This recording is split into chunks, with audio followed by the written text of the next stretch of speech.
Thank you so much, Silvio. And it's actually me. I'm the one that's glad. I'm just delighted to be here. And I thank you and Jing for organizing this and giving me the chance to get some reactions to this policy work that I'm doing. I'm going to focus today on the implications of China's new central bank digital currency, which is called ECNY. But some of the same considerations are not surprisingly popping up all around the world. More than 80% of the world's central banks are exploring central bank digital currencies. And here in the United States, the Federal Reserve is going to release a paper in a couple of weeks, I expect, that explains its view on CBDC and whether, or at least what the costs and benefits are. I'm focusing on the China case for two reasons. Number one, it's the only one that's really far along from a major country. And so there's lots of information to explore. Developments are very interesting, and China is has a specific jurisdictional reason to do this, and I want to explore that.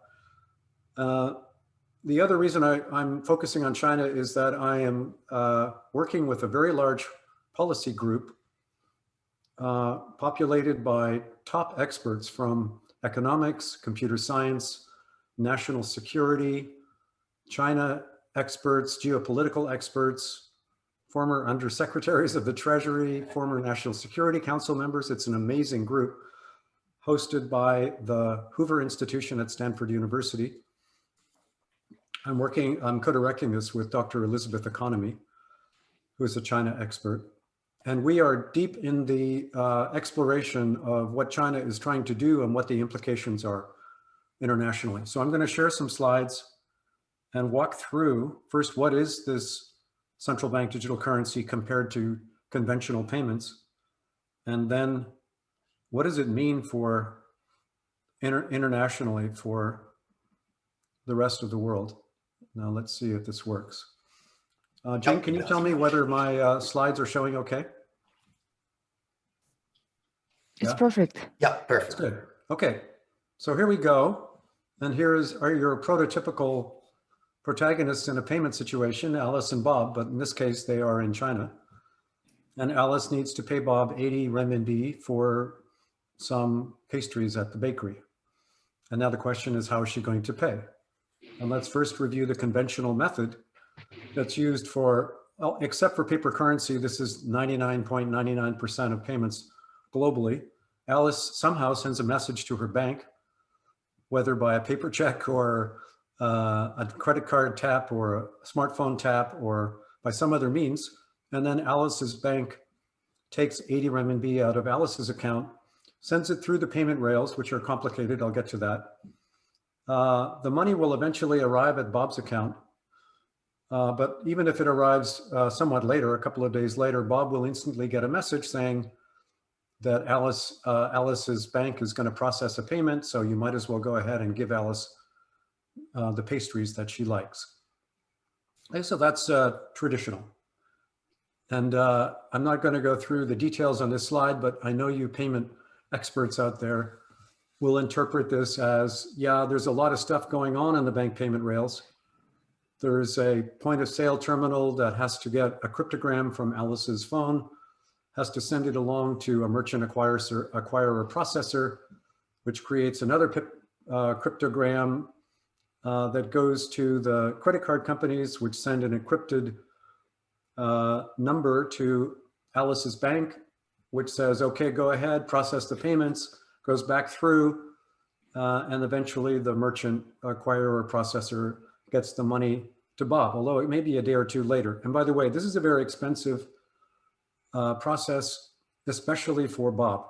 In the United States, Bob is paying a very large fee. And the economics of this were delineated in a 2003 paper by Jean-Charles Roger and Jean Tirole, a paper called Two-Sided Markets. And the idea is, as far as Alice goes, this is all working great. She just taps her phone, she gets the pastries, out she goes. As far as Bob is concerned, this is not very good. He has to pay a big fee, and he has to wait for his money, often a day or two. And you might say, well, why does Bob do this? And really have much choice, because if he doesn't accept Alice's credit card, she'll go to the next shop. So Bob is signed on, and you get this enormous network positive externality. Alice wants to participate because it's great. She has no fees that she can see, at least, and she might even get some United Airline miles or reward dollars. And Bob is drawn into the network because everybody else is using the network, and he has to do that. This is the schematic of the bank rail payment system. So Alice might be customer 1 of bank 1. Bob might be customer 7 of bank 3. The money might go most often through the central bank in a ACH or Fedwire or both settlement system. So it works, but it's expensive, slow, and it's relatively closed to entry, and competitive forces are weak in this market because it's very difficult for a fintech firm or a stablecoin entrant to break into this network, given the network externalities at play. So what's happening in China? China is saying, well, we're going to cut through all of that spaghetti in the bank payment rails. We're going to give Alice and Bob accounts right at the central bank, which is the People's Bank of China. And we're going to let Alice pay with a new form of money, which is a central bank digital currency, which China is calling eCNY. E because it's electronic, CNY because that's the 3-letter currency designation for Chinese renminbi. You can see that in China's design, and I predict this design will be quite common around the world, Alice doesn't interface directly with the People's Bank of China. She has an account there, but she's doing all of her interfacing in the payment system through a payment service provider. It could be a bank. Most often in China, it will be a bank. And then likewise, Bob has his own payment service provider, but because they're using apps that are completely interoperable, they can basically look through the payment service providers, and they can both imagine that they're just dealing with the People's Bank of China. And certainly their money is backed by the People's Bank of China. Our working group actually invited the head of eCNY, Wu Chengxun, to come and speak with us. And we asked him, are these literally direct liabilities of the central bank? He answered, yes, at least for now. That doesn't rule out changes in design. So it's instant payments, very cheap. You might ask, well, doesn't China already have very cheap instant payments with services like Alipay and WeChat Pay? And the answer is yes, they're reasonably cheap. They're not dirt cheap, and they're instant, and they work very well. And in a moment, I want to discuss why China nevertheless feels that it ought to introduce a central bank digital currency. But the case for it, the justification for it, is not as strong in China as it would be in the United States. Nevertheless, China is ahead. And I want to explain why China felt like it should get ahead in the development of central bank digital currency, even though it's already far ahead in the general retail payment space. I'm going to focus some of my remarks today on the wholesale payment case. That is where you're in the backbone of the interbank market, you're paying for securities, or you're doing giant cross-border foreign exchange flows. But most of my comments will, like they have been so far, will be for general purpose CBDC. But there are lots of use cases for a wholesale CBDC that are coming into play. In fact, just 3 days ago, France, the Bank of France, the Central Bank of France, announced that it's tested a wholesale CBDC exchange with the Monetary Authority of Singapore. And there are other test cases for wholesale CBDC. But let's stick with Alice and Bob for now. Now, the People's Bank of China, as I mentioned, is doing this in a 2-tiered model, sometimes called a hybrid model, where all of the interfacing with the public is through commercial providers, commercial partners. I won't necessarily call them private commercial partners because some of these are controlled by the government of China directly, but they are corporates rather than the government itself. And included among them are banks. And so far it looks like everyone that is getting renminbi stored in a wallet somewhere. That wallet is provided by a bank. The telephone companies are obviously providing the mobile phone services, possibly, well, they're distributing the apps that are produced by the banks and others. And the fintech payment service providers are providing software, and they're also providing apps. This is just a subset of the commercial partners. This list is expanding on a daily basis. Every day, actually, Andreas and I have been exchanging emails on almost a daily basis about developments in this ecosystem. I call it an ecosystem. It's a lot more than just a currency. It's an entire ecosystem. Different kinds of wallets, low level, medium level, high level, depending on how much anonymity you want and how, whether it's B2B or retail or interbank. And there are wearables. You can get this offline or online, meaning if Alice and Bob are out in the middle of nowhere and there's no internet, it's okay as long as Alice has some ECNY stored in her phone-based wallet, she can still pay Bob. And when they both get back to an internet location, the transaction will be reflected in their accounts. So offline, online, wearables, you can get these in smart cards at the Olympic Games in Beijing this winter. Athletes will probably buy smart cards that have ECNY stored on them and use those at the Olympic Games to do things like transit or buy food and so on. The rollout is probably going to be next winter, but already there's been tens of millions of dollars distributed to individuals through lotteries and giveaways to prime this system and to get it tested. And the testing has had little bumps here and there, but so far it seems like the rollout will proceed. Let me pause there in case Jing has any questions at this point. The rest of it is going to be related significantly to policy issues. Why is China doing this and what are the international implications? So this is a good point at which to pause. So far, no question yet. Terrific. I love it. That means that, but I am hoping that some of you will either at the next round or at the end have either disagreements or viewpoints or new information or questions. Yeah. Sorry, Darrell. Sorry. Linda, go ahead. Yes, Darrell, can I ask a question to your previous slide? Sure. You just mentioned anonymity, and when you talk about anonymity, is this an anonymity in the second layer or also on the layer of the People's Bank of China when it comes to payments? Okay, so that's a good question. And well, let me actually jump way to the end, and I have an appendix on that. Darrell, can I add my question that like basically is a continuation of Linda's question? Is this like an account-based or token-based type of system? The basic system is account-based, and in fact, it's a very conventional central database management style. There's no tokenization yet, although I'm going to talk later about how these units of ECNY can be tokenized and will be tokenized for cross-border payments at least, if not additional applications. Not necessarily, by the way, the system that I know you experts might design from the ground up, like Silvio. They had a number of reasons. They said they wanted to do it with a standard database approach.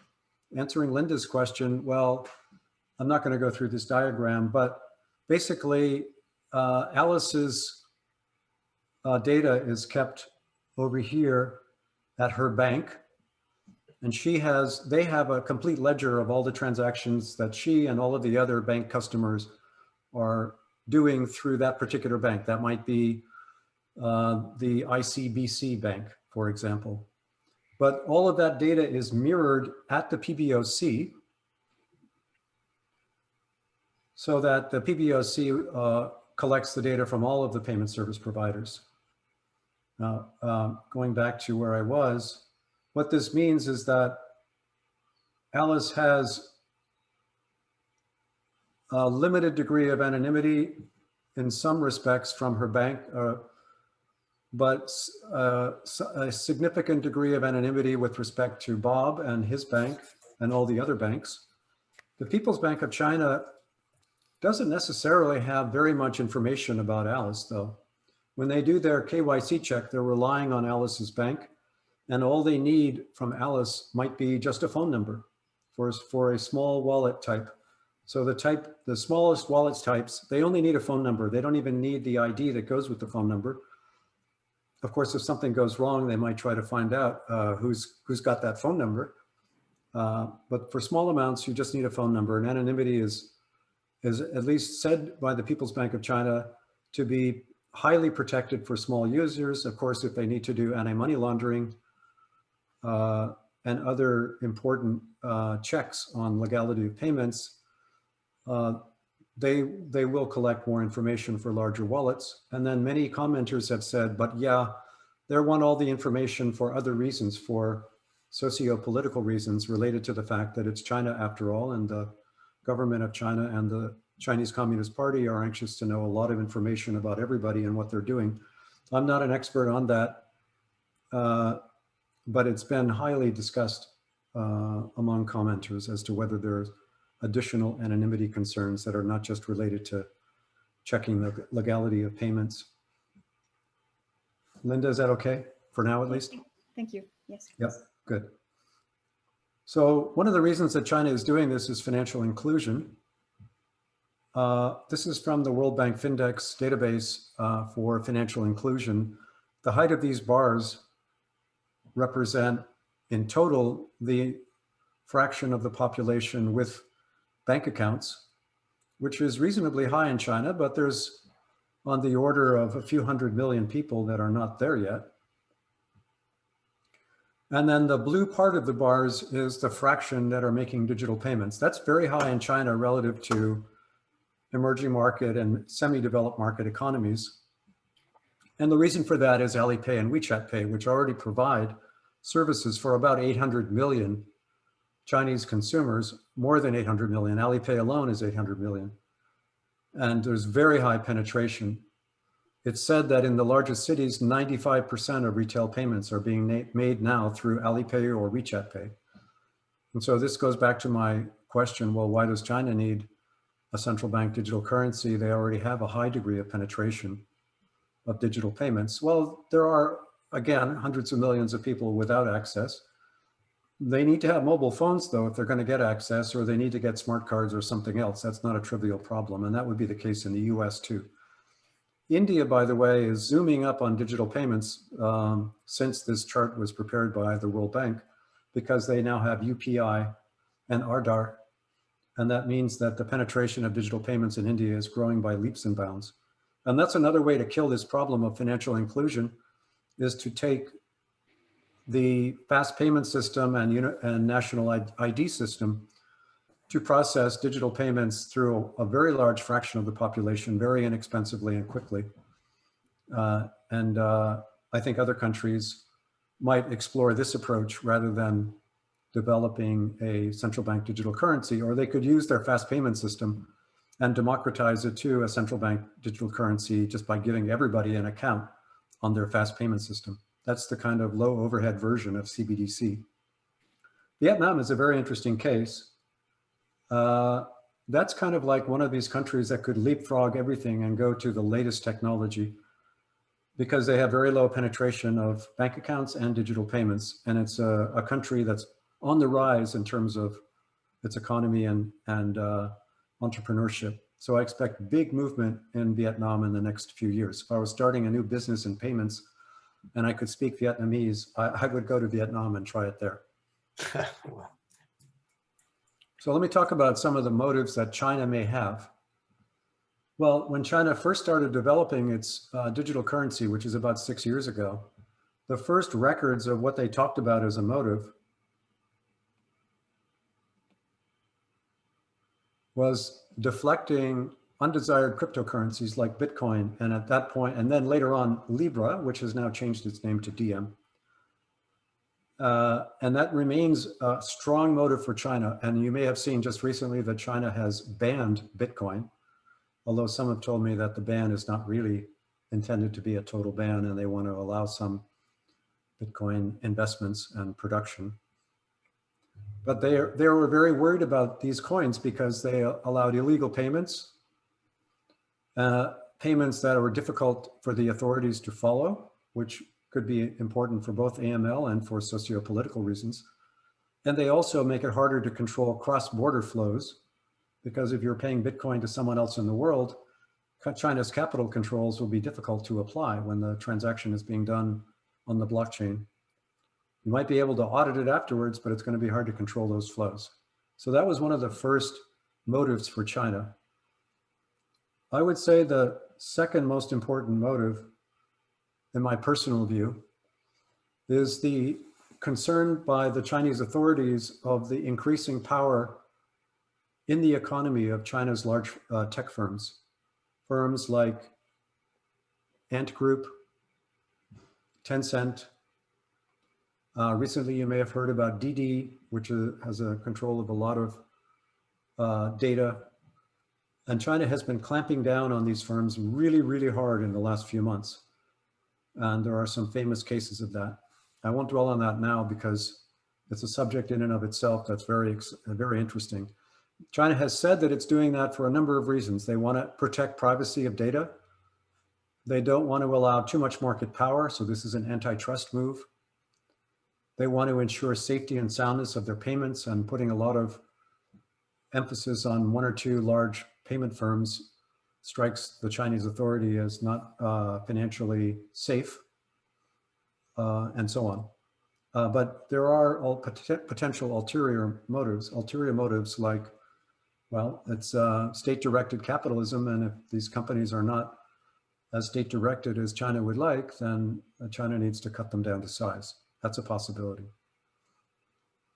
The obvious reason for doing digital currencies also occurred to China, which is you can increase payment system efficiency through higher speed, interoperability, creating more competition in the payment space, which China really doesn't need that much of.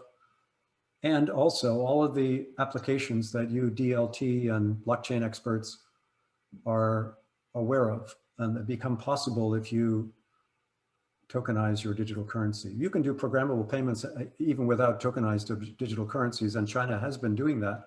They've already started using expiration dated currency wallets. I mentioned already supporting financial inclusion. If you're a central bank and you're concerned about central bank monetary policy, there's a number of reasons that having a CBDC will help. It'll both speed the transmission of your policy into the economy because the payment system will be more efficient. And it will also give you immediate real-time payment data that you can use to set your monetary policy, much better than what's available today. In many countries, there's a declining use of paper cash. China explicitly wants to provide a sovereign substitute for declining paper cash. And anyway, paper cash, if it kind of strikes me as a weird thing to have around in the 21st century, the idea of reaching into your pocket and grabbing a couple of dirty $10 bills is kind of like, wasn't that in the 1950s?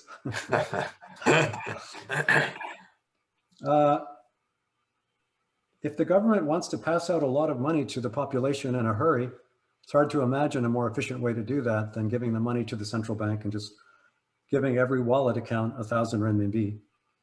And the United States could have taken advantage of that during the COVID pandemic when it wanted to give money quickly to many Americans and had a difficult time doing that. China wants to maintain capital controls that may be easier to do with a central bank digital currency. And China has a long-term goal of supporting the internationalization of the renminbi. Now that's a tricky one because the People's Bank of China have said, we don't want to create yuanization, meaning dollarization except for yuan or renminbi. What does that mean? For those of you that are not economists, if your digital currency gets very popular in other countries, it could displace other countries' currencies and make it very difficult for a foreign central bank to conduct its own monetary policy. And that's been a problem with the US dollar in places like Argentina, where people say, to heck with the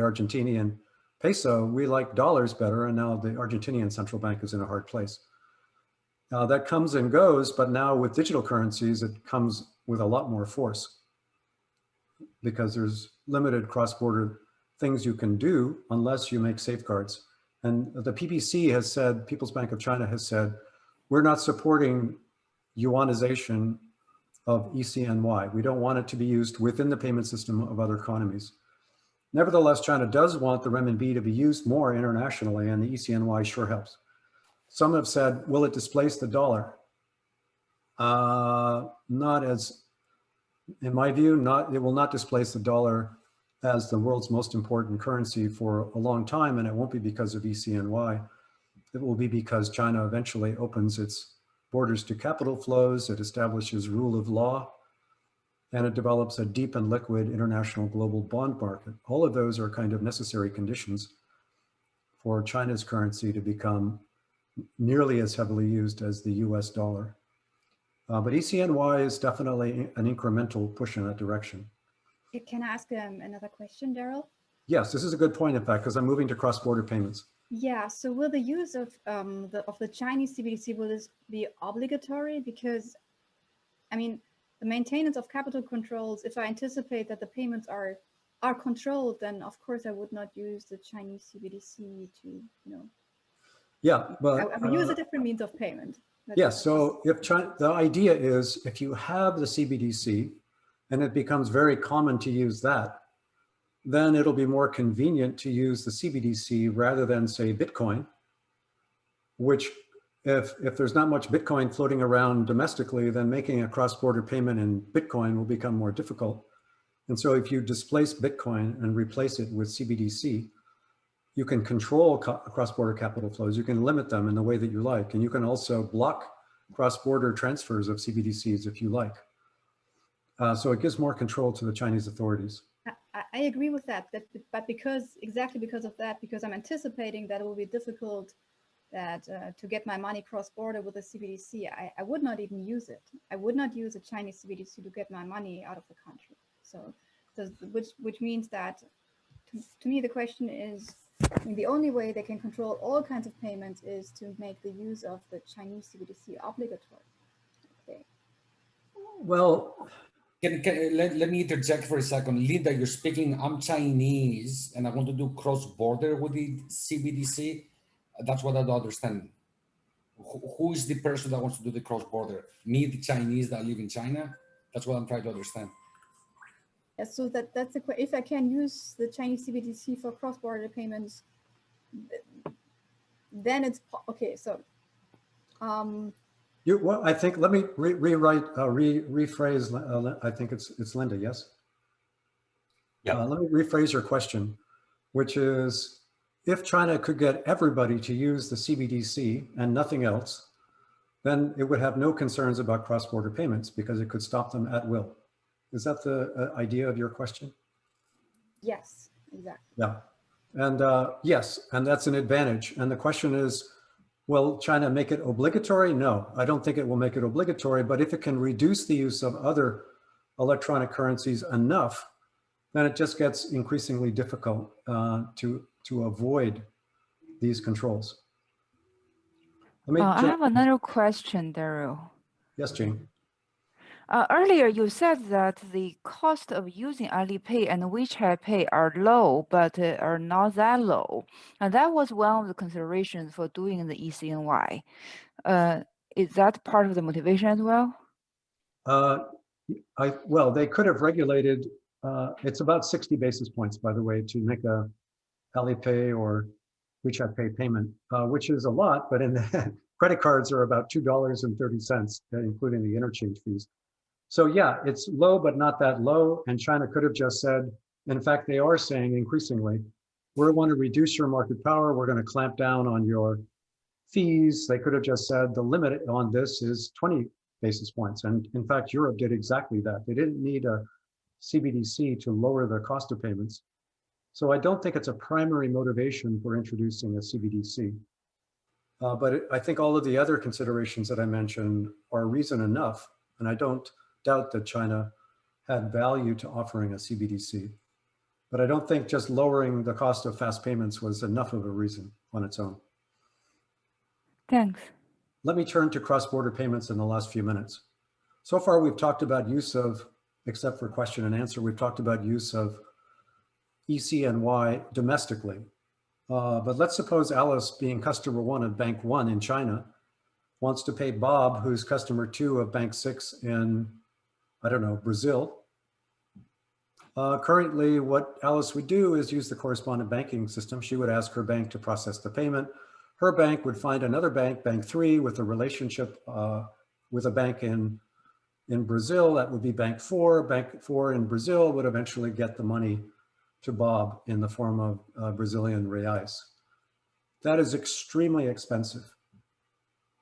In fact, I have a breakdown of all the different costs, which I won't go through, but this is essentially a sort of typical cross-border payment cost structure. There's a lot of financial firms that are dipping their beaks in this river of flows, and it's extremely expensive. If any of you have made a cross-border payment, you know what I mean. It's not only slow and annoying because of the number of things you have to do and check, it's also very expensive. Somebody told me yesterday, a payment expert told me yesterday that to get $100 to his family member in another country, he lost $30.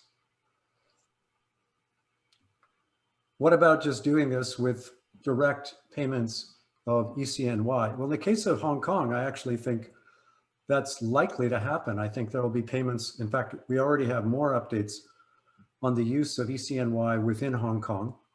And my guess is we don't need to wait to 1949, if that's the final date, for Hong Kong becoming formally within China's normal jurisdiction.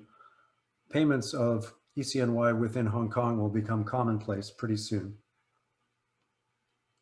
But more interesting is the MCBDC bridge, because now we're not just talking about Hong Kong, we're talking about multiple countries that are making cross-border payments with CBDCs. This cross-border bridge is being discussions are being hosted by the Bank for International Settlements. It's not specific only to China. In fact, it was started by Thailand and Hong Kong. And now it's expanded to include China and the United Arab Emirates. Now, let me just give you a quick idea. I won't have time, we're almost out of time, but I'm not going to go through this in detail. But if Alice's bank is in, say, Thailand, and she wants to get some Thai baht sent to her auntie in Shanghai, well, that money will get merged in the Thailand banking system with all the other cross-border payments. And then some bank in Thailand will convert those funds into Thailand CBDC, Thai baht CBDC. That happens here. Then that bank will, in a corridor network that has been designed by R3, a US financial technology firm, this is all tokenized CBDC, will convert that money into a special purpose tokenized Thai baht, which will be used in an interbank market for foreign exchange, converted to Hong Kong dollars. Oh, I forgot, I said that Alice's auntie is in Shanghai. Let's suppose she's in Hong Kong. But this also works for China once the bridge is built. It will be converted into Hong Kong dollars and by a reverse process eventually get back to Alice's auntie in Hong Kong.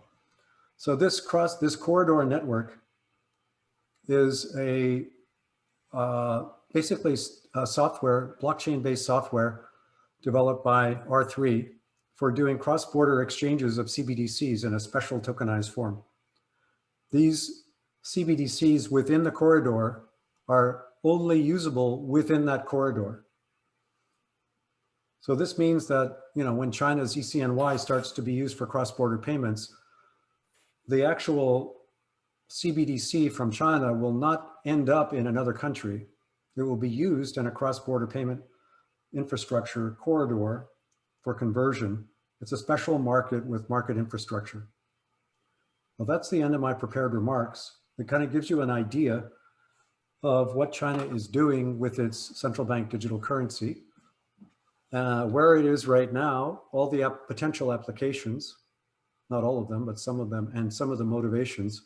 And I've tended to stay away from some of the more geopolitical implications, like is China trying to avoid sanctions?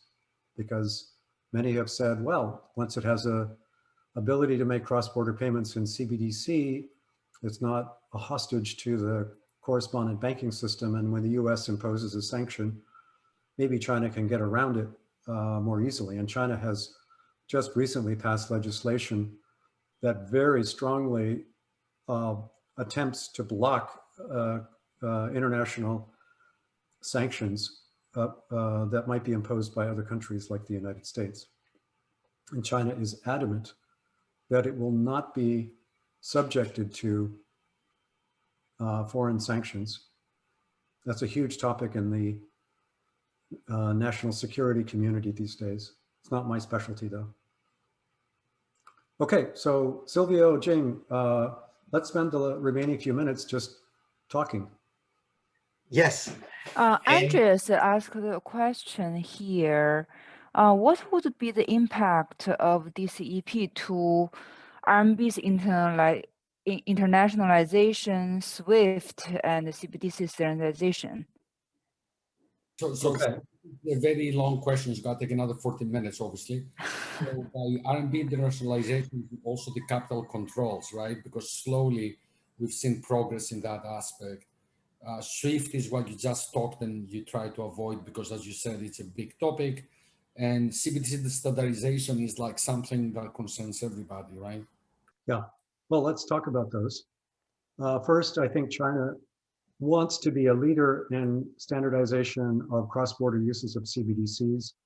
They already are at the table at the Bank for International Settlements and in the MCBDC Bridge Project, which is an international project hosted by BIS. China is basically laying down principles. I agree with the principle that it's suggested that you should not allow your CBDC to roam in another country's payment system. I think that's not a good idea. It has creates a number of problems, and that is, like, I would say, number one on my list of things that countries should agree to. And China is setting standards there. I'm not sure that it's setting standards for technology in a way that will be necessarily setting technology standards for developed markets, but it may be able to get a block of countries, Belt and Road-like countries, to set up both technology like the ECNY technology and cross-border exchanges of CBDCs that give China more influence internationally, both commercially and politically. So, and I think China likes the idea that it will have increased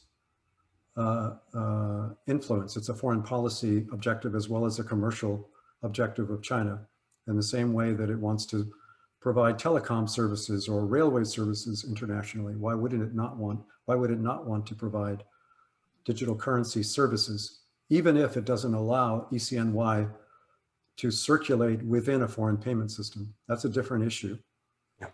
So I think China does want to be out in front of those and be at the table setting discussions. I think the United States needs to get ready to be at the same table. That's what Governor Lael Brainerd of the Federal Reserve System said. One of the reasons to get moving on CBDC in the US is at least to have a seat at the table of these international discussions. Jing, I've forgotten the other elements of your question. I guess that's all about internationalization and SWIFT and the standardization. You have said it all. Silvio has a question, or I have a question, but I don't know how to log myself in the chat. So I do it the old-fashioned way. So, Darrell, you mentioned also programmable money, invested design. How do we get in particular, smart contracts? What faith can you have in a system that otherwise looks very efficient, but also centralized?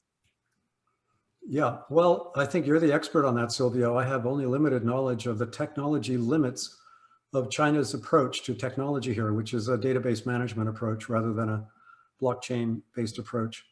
But my guess is that China will allow tokenization of deposits of ECNY, which could then be used on a blockchain. That's not as good because you're losing some efficiencies and interoperability is more difficult, et cetera, et cetera. But it doesn't rule out the possibilities of smart contracts. And I expect that to happen in the interbank market and maybe the business-to-business market. So yeah, it's not ruled out. It's not as easy to do with their technology, but as I said, they're building an entire ecosystem. This is not, you should not think of ECNY as one technology, one design, one interface. It's a extremely complicated set of ways to access money in China. Probably we can take the last question from Harold. He asked, is there anything that prevents folks outside China to use the Chinese CBDC? Could it become a means of payments, not just for cross-border, but for payments inside other countries? Yeah, Harold, that's a great question. And if China were to allow that, then yeah, it would absolutely be first possible. Second, I would say likely in certain neighboring countries. Let's take Burma, Malaysia, maybe, possibly Vietnam, which have low degree of penetration of digital payments and would love to have a stable currency that everybody could have on their mobile phone with a great technology behind it. If you just think about the Belt and Road countries, they're all candidates for that. Now, the PBOC has put its reputation on the line by saying, we will not allow that. That's not what we have in mind. Former Governor Zhou Xiaochuan said, we are not into that. He said, no yuanization, that's not our objective. Now, they could always reverse that. My suspicion is that they won't, except for limited cases, but instead they may well send Alipay, and Tencent and their banks into these other countries, set up commercial entities or buy commercial entities and payment service providers in other countries, provide them with technology, provide central banks with technology, and get a foothold on foreign payment systems, not through the currency of China, but rather through the technology and commercialization of the technology. I would put that at a higher likelihood than actually yuanization of these countries. It's a great question. Filippo has a question. Probably, can we take it? We have 1 minute. I'm happy to take it if you time. Thank you. Thank you. Filippo, you can unmute yourself. Yeah. Can you hear me? Perfectly, Yes. thanks. Okay. So it's just a very quick clarification, like about how technically China is like going to avoid like this yuanization. It's like an account-based system where only like Chinese citizens are allowed to transact with Chinese CBDC, or? Yeah, you have to have, I mean, by design, you have to have an account at the PBOC. So if it really did not want me, for example, sitting here in California, to be able to hold and use ECNY, when I apply for an account, they would say, sorry, Darrell, you're not qualified. You're a Canadian. You're a Canadian anyway, you're living in California. If you come to China for the Olympic Games, absolutely.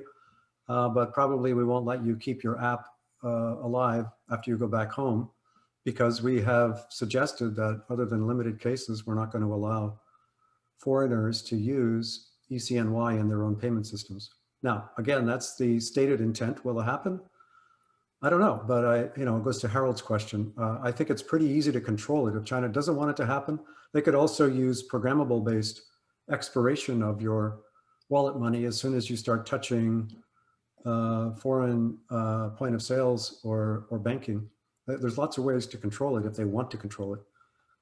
If they go the other way and they say, well, we just decided we want to take over the payment system of another country, if it's a small neighboring country, I think it would not be that hard to do. Thank you very much.